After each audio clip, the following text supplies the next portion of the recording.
I thought, wait a minute, is this a coincidence? Have we just had a rough bunch of leaders come through our hands?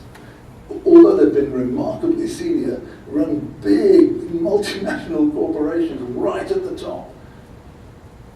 And I'm thinking, wait a minute, if we've never found one, maybe there's something here that we need to dig into a bit. So I started to look at the psychology of it, and it looks to me as if there's good reason to believe that it's almost intrinsic that you won't be good at all of it. Bear with me. This is Jessica Ennis. She won the heptathlon in London 2012. She's a remarkable athlete, but of course she competes against other generalists. She doesn't compete against the 7 individual specialists. She competes against other generalists. And Jessica Ennis, and incidentally the heptathlon works quite well. Think of the primary colours model. You've got 3 domains, just as there are 3 different types of events, running, jumping and throwing. And you've got 7 events, just as there are 7 tasks within the primary colours model. Right? So it's not a bad little metaphor to sort of think this one through. Jessica Ennis tends to win the gold medal because she's an absolutely wonderful runner and an extremely good jumper. But she wins the gold medal, because she can count on those 2, when she doesn't completely screw up the javelin. And sometimes she does. Sometimes she can't throw the javelin at all.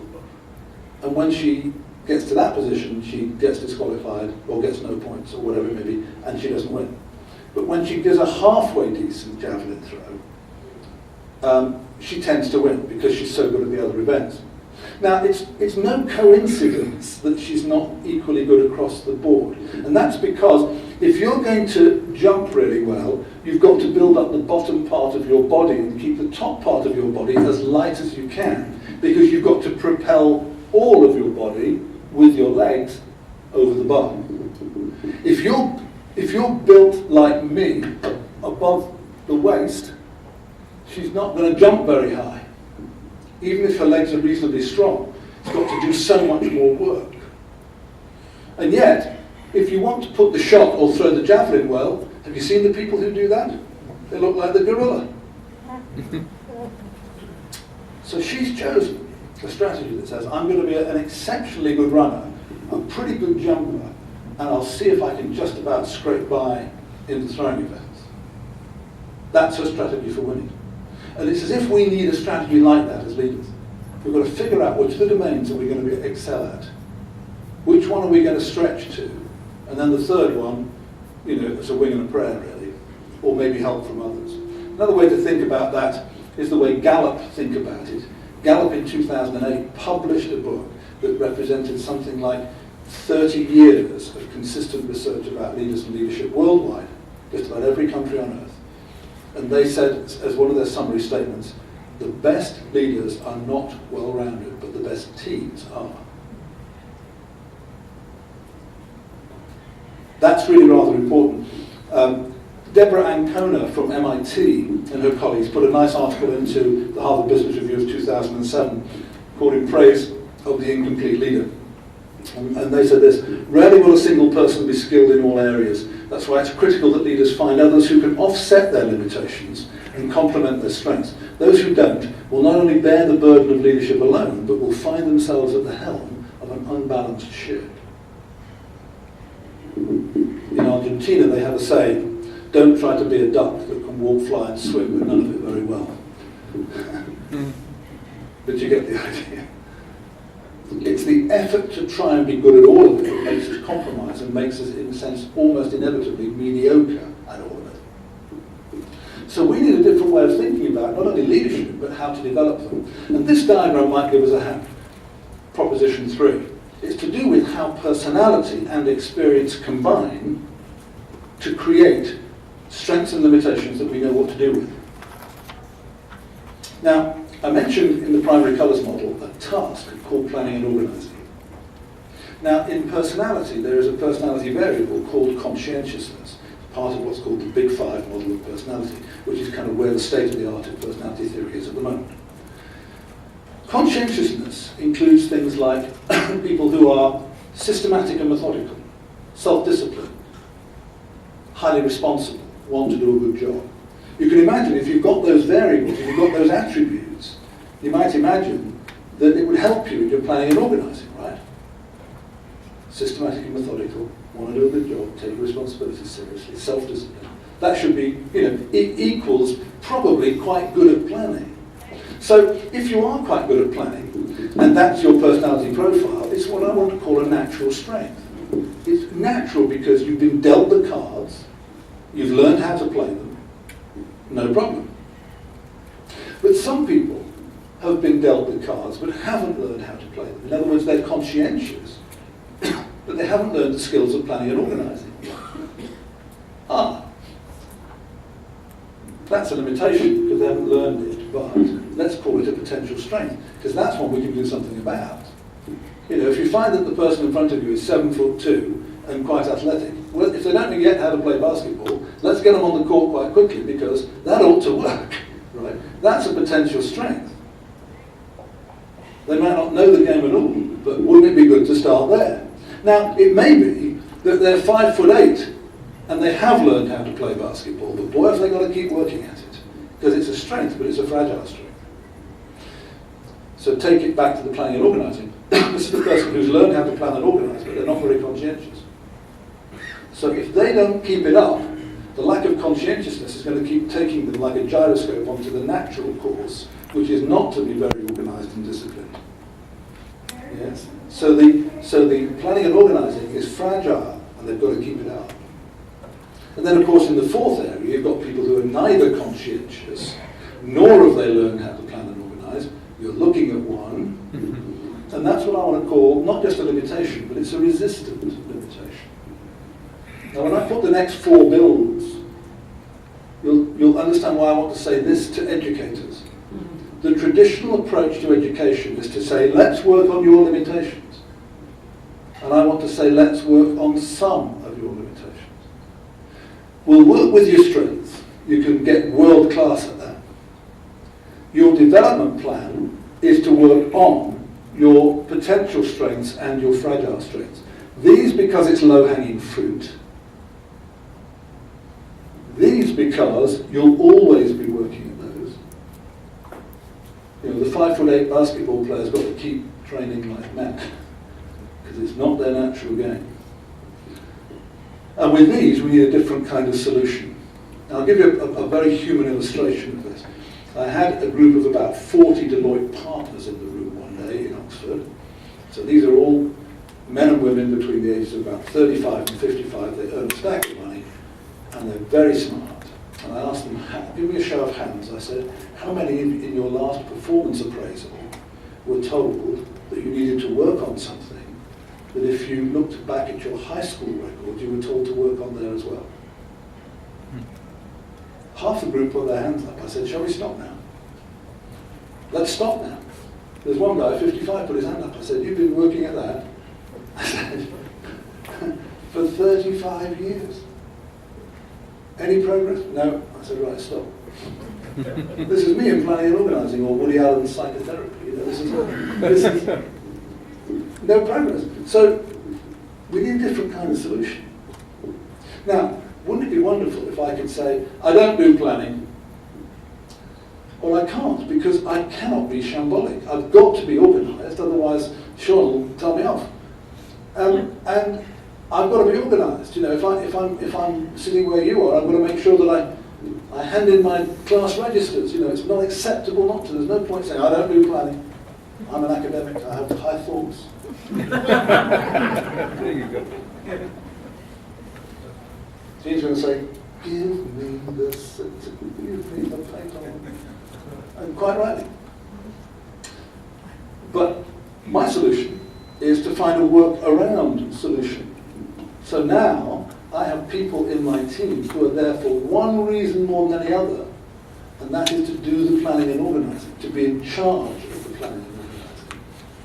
So that now I can say that I am brilliantly well organised, but not by me. I found someone to do it, because I used to screw it up. But I can't shuffle off to them the responsibility for planning and organising, just the task. I'm still responsible for my own planning and organising. And therefore the fourth proposition So the third one is, it's not just a coincidence, incidentally, that we can't just fix every problem. We can fix some of them, but we've got to have a different kind of solution to others. The fourth proposition is this notion that if you want complete leadership, and we all do, and we want it to be complete and at a world-class level, the chances of any one of us doing it being minimal. We've therefore got to find what I'm going to call complementary contributions.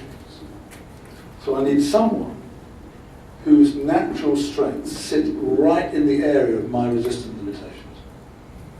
That's why I've got some planners, I've got some organisers. And it's not just a trivial issue.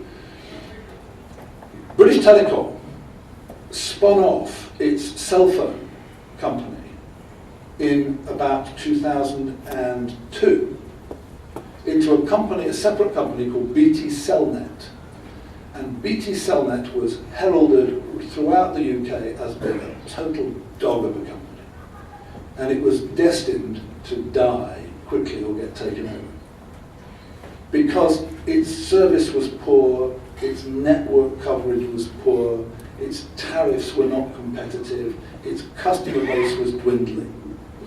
And they gave the guy responsibility for running it, floated it off as a company in its own right, to a guy called Peter Erskine. Peter Erskine, a delightful guy, a marketer by background, extremely good in the operational domain, extremely good in the interpersonal domain. But when he came to that job, the first thing he said was, I'm no good at strategy. So the first thing he did, the first person he hired, was a strategist, a strategy director. And he put him in the office right next to him in the C-suite. 4 years later, they transformed BT Cellnet into O2, which is the coolest mobile phone company in the UK, Germany and Ireland, which is where they'd spread to. And they sold that company to Telefonica of Spain before the crash for $27 billion. And remember, he said, I'm no strategist. And Peter Erskine, I know, because he came and brought his top teams through Oxford, through our business school. I'm not saying it's due to us that we did this, but I'm saying simply that we got close enough to him to know the genuine nature of the man and of his claim that he didn't do strategy. So I've written a book about leadership recently, and in the book you'll find the story of Peter Erskine. You'll find the story of BT Cellnet, because I think he understood that he's not going to be a complete leader on his own, but the company needs complete leadership, and therefore it's got to be a cooperative effort between several people. Now I've shown the pure case of just two people, but of course there may be other contributions around that leadership diagram that you need, and you may not be very good at it. Maybe that you bring only a small part of it. That's okay. If you bring just one jigsaw puzzle piece, that's fine, as long as you put the rest of the puzzle together around you. Don't try to do it all on your own. So, you need people who are unlike you. Back to my friend Plutarch again. I don't need a friend who changes when I change and nods when I nod. My shadow does that much better. Yeah, isn't it frustrating? Because I find that, old bald fat blokes from England who like the game of rugby are really nice guys and they're easy to get on with. I find. Because they remind me of someone that I'm very fond of and I can't think of who it is. But the people who are unlike me are a real pain in the ass. And yet they're the people I most need. I really need them. The people who ask me those detailed questions that I will answers to and keep irritating the hell out of me, but that's what I need to hear next. If we've got a smart idea, we've got to work the details out, or somebody has. And if I haven't got it worked out and can't do it, then someone's got to do it. And so I need, and notice I haven't said the diversity word at all, but that's what I'm talking about. But it's not just gender and racial diversity. Sure, it's that. It's that for reasons of social justice. But it's other kinds of diversity as well. It's that we need diversity of attributes, diversity of skills, diversity of mindsets. Peter Erskine didn't do up, out, and leap forward.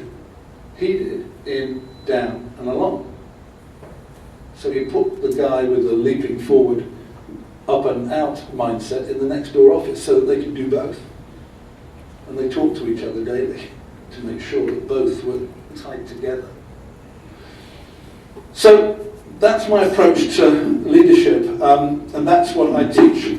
I teach that maybe the leadership homepage looks a bit like that, and I also teach, there's the book, I won't talk about that. But what I also get them to do is to think a little bit about what each element comprises. So for example, if I'm getting people to think a lot about setting direction, I say you'll hear other words, and all of these make absolute perfect sense to me. There's sense making, which is understanding the environment. There's something about mission and vision and values and strategy and beliefs, and all of this is part of the apparatus of setting direction. But incidentally, the thing that holds all that together is the notion of purpose. And organizations need to be founded on a real clarity about what the purpose of the organization is. I'm suggesting the purpose of our organization is to enable curiosity. And why is purpose important? It's because of the last point, ultimately. That purpose gives meaning to our actions, and without purpose, all we have is activity. And if we get all of those sorts of things going for us, I won't talk about that either, I'll just stop here. If we get all of that going for us, there's some chance that we can create in our students, in our organisation, the kind of purpose that has a chance of not only being achieved once, but continuously over time. And so, the bit that I do here at Webster, where I'm temporarily on the faculty, I'm proud of it, is I teach leadership. I try to enable people's curiosity about the subject. I'm trying to make it evidence-based, because otherwise doing this stuff is preaching. There's nothing wrong with preaching, but when you add the evidence, it becomes teaching. I'm trying to make it coherent. I'm trying to make it memorable.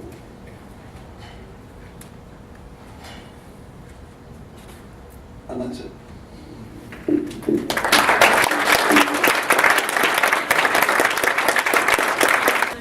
Supersede the poor attitude or characteristics of like a force ego?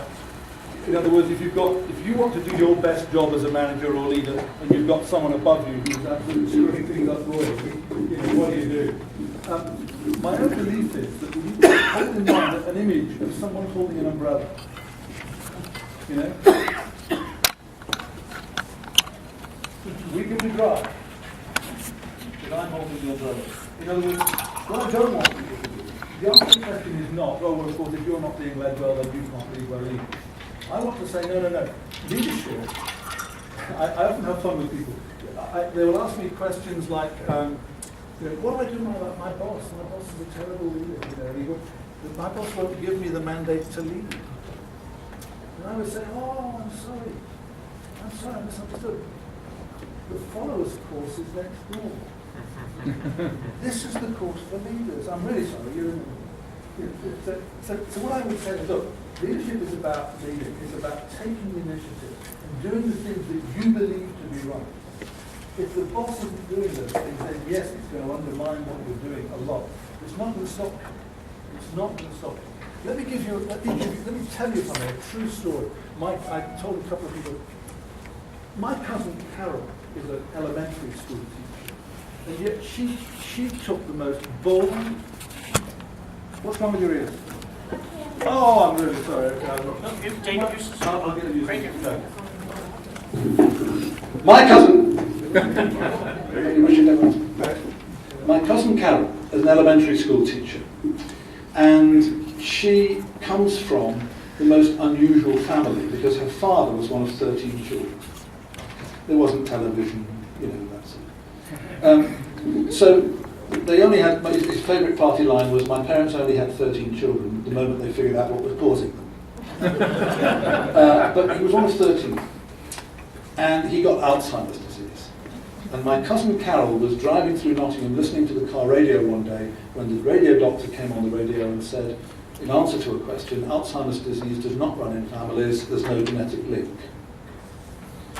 Carol thought, wait a minute, 6 of my uncles, my father's siblings, have got Alzheimer's disease. That's not right. But Carol had this leadership itch that she couldn't scratch. That's not right. Someone should do something about that. She thought, maybe the fact that my father has it and he's one of 13 and 6 others, so 7 of 13 have it, means that if I don't scratch this itch, it's not going to get scratched because I'm from this unique laboratory which called my family. And so this was before the days of email. She started to write snail mail letters to every neurologist whose name and address she could find, and said to every single one of them, please come and investigate my family. She finally got a guy at St Mary's Hospital in London, one of the best teaching hospitals in the capital, to come up to Nottingham, 2 hours north, and come and investigate her family. As a consequence of that, a major medical breakthrough was found. And now, on every radio around the world, you'll hear, there is a genetic link, we've discovered it. Because of my cousin Carol. So can you see the relevance of this? Because what I'm saying to you is, no one mandated Carol, there was no one encouraging her to make this act. She just decided she had this itch that she couldn't scratch and she had to try and scratch it. Yeah? That was the leadership initiative. And I'd say the same to you. So even if your boss is leading you terribly badly, I'd say think of the metaphor of the umbrella and hold it over your team. There's no good reason for you to lead badly because you're being led badly. But equally, be self-mandating. Because that's about leadership, not followership. If people say, I haven't got a mandate to do this, I say, followers next door. Yeah, please. I just wanted to mention that I love your embracing the curiosity and the creative thinking. And I believe the second half of your lecture was about embracing the differences in others. Yes. Which absolutely can go totally counter to our wanting to be around people that are just like ourselves. Mm. So if we embrace those differences, we won't call them the loose cannon. That's the strategic person. The guy over there is so anal. Who's the detail person? Yeah. Or the granola girl over here. Yeah. Who's all about arts. Yeah. But we might have more complimentary comments about them in the sense, like you said, we need you. Yeah.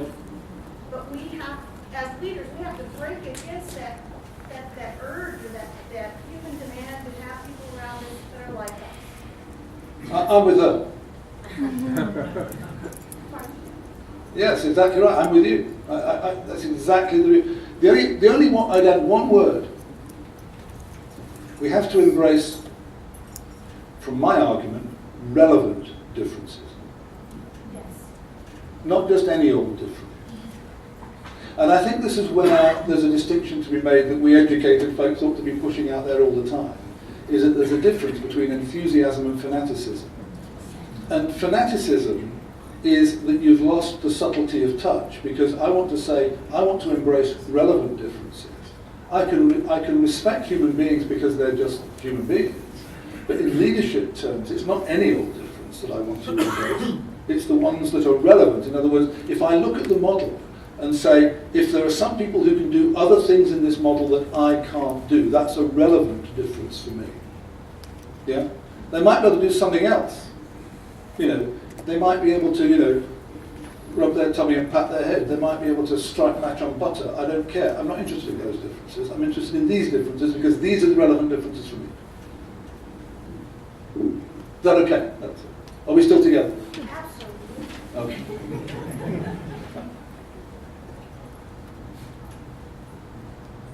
Will you share your slide deck? Yeah, gladly. Great, thank you. One of the points you made that stood out to me was the idea of discretionary effort. Yeah. The fact that you want people, ideally, if you're the leader, to do more than they might ordinarily do at a minimum. And using your model about the primary colors, to do that, you need to go around the right side, and you're going to clockwise on that and get engagement and communication and those kind of things. Is that correct? Yeah. Yeah, that's exactly it. The point is that I always, I suppose at some point we'll make this point, that the three big leadership questions are what, why, and how. What should we do, why should we do it, and how are we going to do it? What I would say is that the first two are the real leadership questions. What should we do and why are we going to do it? How is a genuine question for everybody.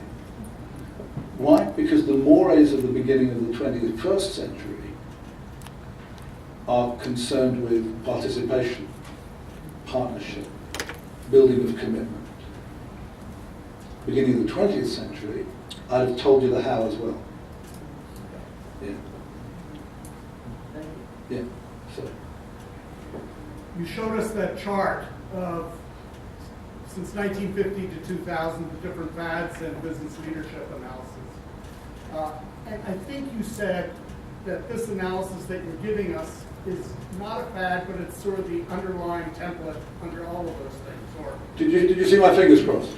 yeah, well, so I want you to suggest what is the evidence-based data to support that you actually have found the templates underneath all these fads. Yeah, I can't prove it like a mathematical proof. What I can do, and I've tried to do in the book that I've flashed through briefly, is I've tried to look at where is the history of the study of leadership been. And particularly if you look at the work, let's say since about 1970, you'll find evidence for why each of those leadership tasks is important. You'll find an awful lot of evidence about direction. In about 1970, the word vision entered the literature. And that's because what we're trying to do these days is not push people, but pull them towards something that's an attractive proposition. If you look at the work of Warren Bennett's, he did an absolutely groundbreaking study published in about 1975, which was published in a book with Bert Nanus called Leaders, the Strategies for Taking Charge. And he said he wanted to look at 90 outstanding leaders. It was what's called a consensus validation study, and what you do with that is you reach a consensus about who the outstanding exemplars are of a certain phenomenon. In this case, it was leadership.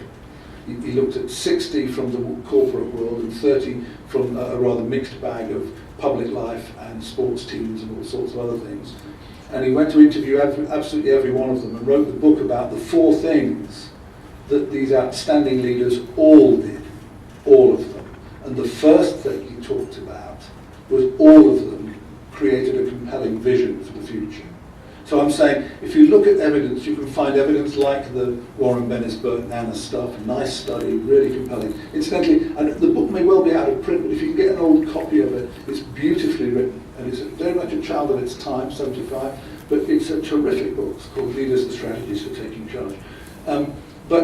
So under each of the leadership tasks that I've created, I can find you the evidence that shows that that task matters. So team working, building relationships, creating alignment, that's the engagement stuff. I showed you one quite convincing, I think, meta-analysis of engagement, which is all, that's what creating alignment's all about. So I could show you evidence for why all of those tasks need to be together. I can't show you evidence that it's a Venn diagram. I can't show you evidence that the primary colours metaphor works, but that's part of my motive to make it memorable. So what I can show you is evidence that it's plausible, not that it's definitely right. But as a psychologist, psychology is really the search for the operating system of Homo sapiens. Right? That's what psychology is. It's the search for the operating system, is that right, of Homo sapiens. That's what we're trying to do. Now, no one, when you and I did our degrees in psychology, said that. Why? Because operating systems weren't the buzzwords at the time. But that's what we're trying to do, isn't it, in psychology? We're trying to find the operating system for Homo sapiens. And I believe that because my model is essentially psychological in nature, it's all about the impact on people. Everything's mediated through the impact on people. And if I'm right about psychology being the study of the operating system, it may well be that it's a much more prepossessing start point for the deep structure of leadership, which is effectively an interpersonal phenomenon. So, push me for yes, no? No. But plausible. Thank you. Incidentally, I've done this, I've taken that approach before. Early in my career, I tried to define the tasks of an effective medical consultation between a doctor and a patient. I did exactly the same thing. I tried to show a plausibility of the, ironically, 7 tasks. It wasn't intended this way. I don't believe it's a magic number, but I just happened to have 7 tasks for an effective consultation to achieve. I and my medical colleagues writing the book published it. 5 years later, someone tested the hypothesis and found it was true. But I was okay with publishing it at, maybe it's like this. Someone else can do the research.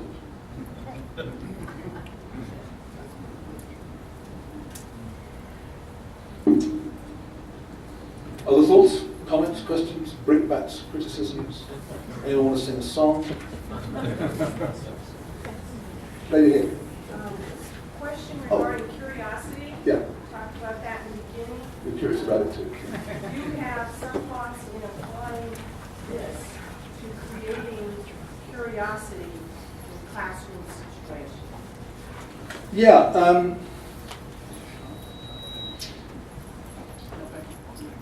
Boy, that's a whole big one. Okay, let me give you just a few thoughts off the top of my shiny head. I want to teach people educational disciplines to enable their curiosity. I want to tell them that their questions are terrific. Almost any question is terrific in my book. Some are even more terrific. But there are really crappy ways of investigating them that I'd like to stamp out with a stick.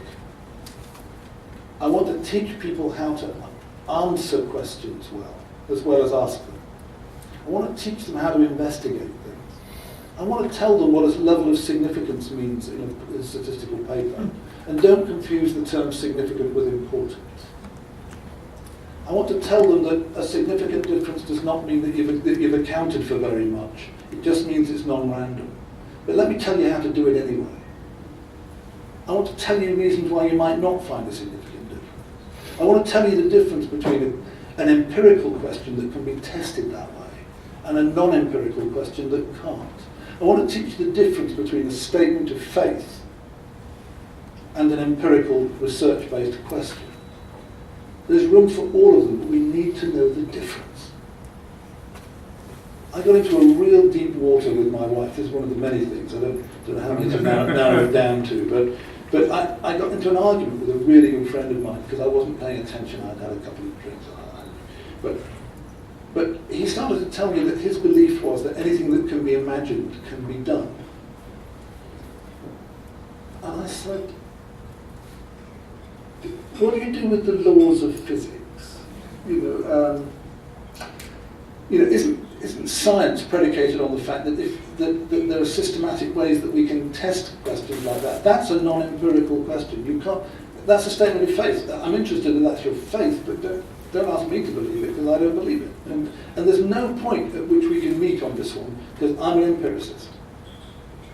My wife was kicking me under the table at this point. We're at dinner. And I'm tough on non sequiturs in essays. Why? Because we can do better than that. And I'm tough on myself if I let them get by because I want to teach them the difference. If you say, A plus B equals C, don't let the next sentence be A plus B equals D because we haven't established that. That's a non sequitur. I want to teach them some of the. If we were talking music, I'd want people to learn their scales. Why? Because then they can improvise well. I'd want to teach them that there's a balance between discipline and chaos, discipline and freedom. I want to teach them about jazz. I want them to understand that if we're going to do great jazz, then we're going to sing Autumn Leaves in A minor, and this is the sound, this is the tempo we're going to do it at, okay? Don't step out of that sound, that tempo, don't start in another key, and don't play another song. Anything else, and you've got all the freedom in the world to work within those constraints, because that's the discipline you need for great jazz. Anything else is just noise, okay? Noise is okay, but it's not jazz. I want to teach them. I want to teach them.